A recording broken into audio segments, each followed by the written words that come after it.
साथियों नमस्कार। आज का वीडियो का मुख्य विषय है कि हम चर्चा करेंगे कि फल दीपिका ज्योतिष के अनमोल ग्रंथ फल दीपिका के अनुसार धनेश बृहस्पति का बृहस्पति से संबंध हो तो ऐसा जातक किस कला में निपुण होता है, किस कार्य में दक्ष होता है। इसी प्रकार बुध, चंद्रमा, शुक्र, इन सभी ग्रहों का यदि धनेश से संबंध हो, धनेश का आपसी संबंध हो, तो ऐसा जातक किस कला में दक्ष होता है, किस कार्य करने में दक्ष होता है। इसी विषय पर हम विस्तार पूर्वक चर्चा करेंगे। तो इससे पहले मेरा आप लोगों से अनुरोध है कि आपने अभी तक यदि मेरा चैनल सब्सक्राइब नहीं किया तो अवश्य सब्सक्राइब करने का कष्ट कीजिए, वीडियो को लाइक कीजिए, शेयर कीजिए। तो देखिए, सबसे पहले देखिए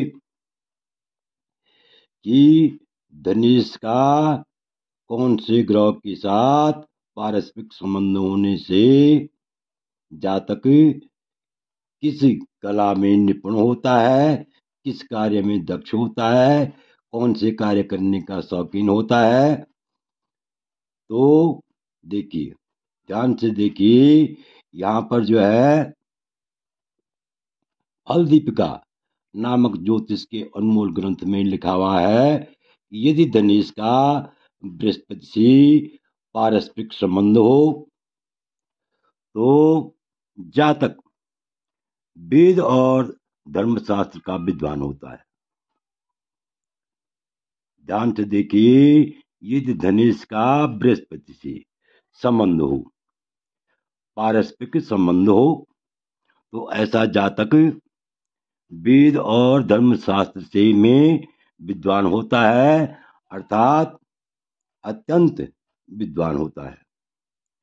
और यदि बुद्ध से संबंध हो, धनेश का बुद्ध से संबंध हो, तो ऐसा जातक किस कला में दक्ष होता है, किस कार्य करने में दक्ष होता है।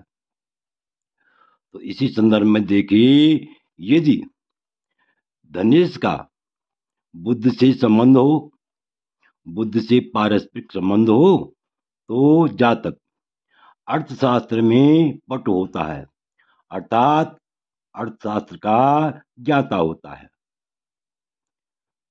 तो आपने बृहस्पति के बारे में भी समझ लिया, बुद्ध के बारे में भी समझ लिया।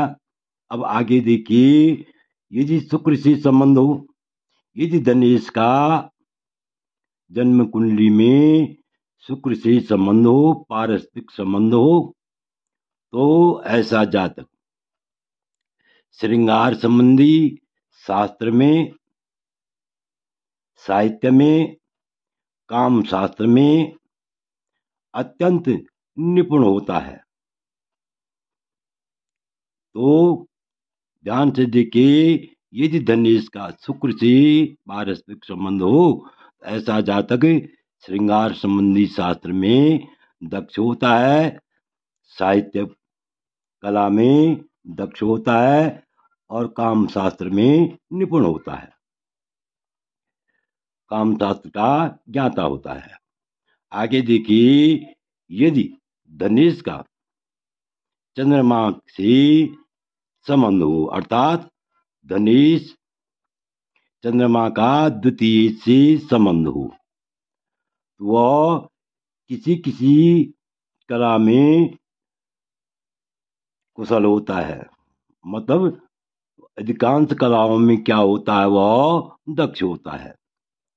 आगे देखिए, यदि धनेश का संबंध मंगल से हो, धनेश का पारस्परिक संबंध मंगल से हो, तो ऐसा जातक क्रूर कलाओं में विद्वान होता है, क्रूर कलाओं में दक्ष होता है और ऐसा जातक चुगलखोर भी होता है, दूसरों की चुगली करने वाला होता है।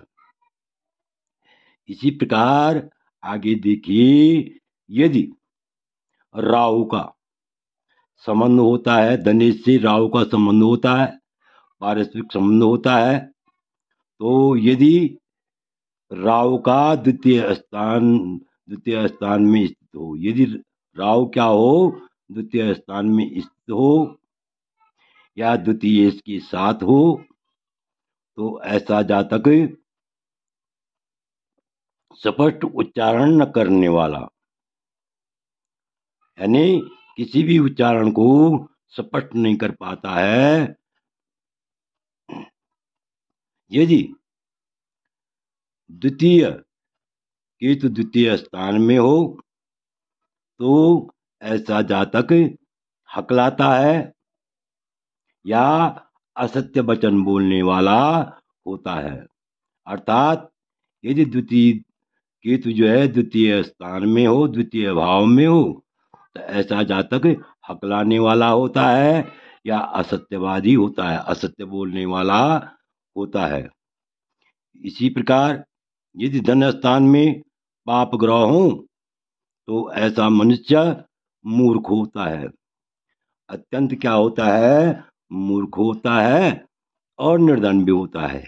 यहाँ पर ध्यान देने योग्य बात यह है कि यदि धन स्थान में पाप ग्रह हो, क्या हो, पाप, कोई भी पाप ग्रह हो, तो ऐसा जातक क्या होता है, अत्यंत मूर्ख होता है और निर्धन भी होता है, बहुत गरीबी हालत में जीवन जीता है, जीवन यापन करता है। तो देखिए, अब आप समझ सकते हैं कि धनेश का संबंध बृहस्पति से हो, तो ऐसा जातक विद्वान होता है। बुध का संबंध हो तो अर्थशास्त्र में पटु होता है। शुक्र का संबंध हो तो साहित्य काम शास्त्र में निपुण होता है। चंद्रमा का संबंध हो तो किसी कला में वह अवश्य दक्ष होता है। मंगल का संबंध हो तो क्रूर कलाओं में दक्ष होता है और चुगलखोर भी होता है, दूसरों की चुगली करने वाला होता है। और यदि राहु स्थित हो या द्वितीय के साथ हो, तो ऐसा जातक यानी स्पष्ट उच्चारण नहीं कर पाता है, किसी भी शब्द का स्पष्ट उच्चारण करने वाला नहीं होता है और केतु के होने से वह हकलाता है और असत्य बोलने वाला होता है या तो असत्यवादी होता है। और यदि धन स्थान में पाप ग्रह बैठे हुए हों, तो ऐसा मनुष्य अत्यंत निर्धन होता है। तो आशा है कि आप इस वीडियो को भली बात समझ गए होंगे। आपसे अनुरोध है कि यदि आपने अभी तक मेरा चैनल सब्सक्राइब नहीं किया, तो अवश्य सब्सक्राइब करने का कष्ट कीजिए, वीडियो को लाइक कीजिए, शेयर कीजिए। विशेषकर मैं उन लोगों का, उन सज्जनों का अत्यंत आभारी हूँ जो मेरे वीडियो को नियमित रूप से देख रहे हैं। पुनः एक बार जिन लोगों ने मेरा चैनल सब्सक्राइब किया, तो उन लोगों का, उन सज्जनों का मैं बहुत बहुत धन्यवाद करता हूँ। वीडियो देखने के लिए बहुत बहुत धन्यवाद।